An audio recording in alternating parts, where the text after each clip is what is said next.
রংপুরের কাউনিয়ায় মহাসড়কে বাসের চাপায় গত 2 দিনে একজন এসএসসি পরীক্ষার্থী সহ একই পরিবার 3 জন সহ 5 জনের প্রাণ ঝরে যায়।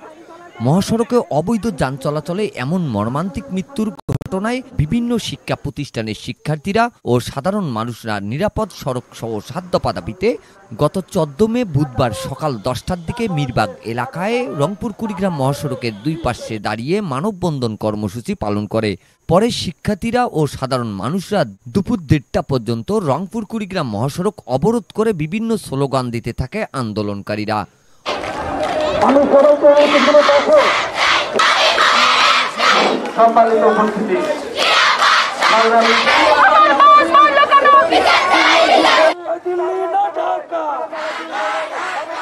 অবরোধ কর্মসূচি চলাকালে বক্তব্য দেন সচেতন নাগরিক ফোরামের জালালউদ্দিন ভুইয়া মামুন, নাজমুল হাসান নান্নু, রবিউল ইসলাম, মাইদুল ইসলাম সহ অনেকেই।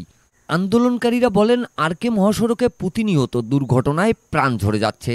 এমন মৃত্যুর মিছিল আর কতদিন চলবে? গত সোমবার ও মঙ্গলবার 2 দিনে এক এসএসসি পরীক্ষার্থী সহ 5 জনের প্রাণ ঝরে গেছে।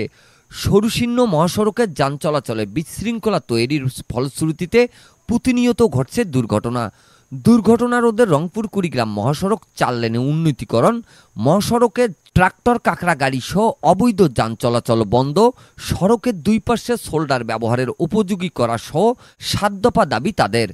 দুর্ঘটনা রোধে এই দাবি শুধু কাউনিয়াবাসীর নয়, এটি লালমনিরহাট ও কুড়িগ্রামবাসীরও। পরে বেলা 1:30টার দিকে উপজেলা নির্বাহী কর্মকর্তা মহিদুল হক মিরবাগ এলাকায় এসে আগামী ডিসেম্বরের মধ্যে আরকে মহাসড়ক 4 লেনে উন্নতিকরণ কাজ শুরুর আশ্বাস প্রদান সহ মহাসড়কে অবৈধ যান চলাচল বন্ধে প্রয়োজনীয় পদক্ষেপ গ্রহণের আশ্বাস প্রদান করলে আপাতত অবরোধ কর্মসূচি প্রত্যাহার করে নেয় আন্দোলনকারীরা। এখন যে দাবিগুলো আছে আমি একটা করে বলবো না, প্রত্যেকটা দাবির সাথে আমি একমত এবং এগুলো যত দ্রুত বাস্তবায়ন সম্ভব আমি সর্বোচ্চ চেষ্টা করে যাব।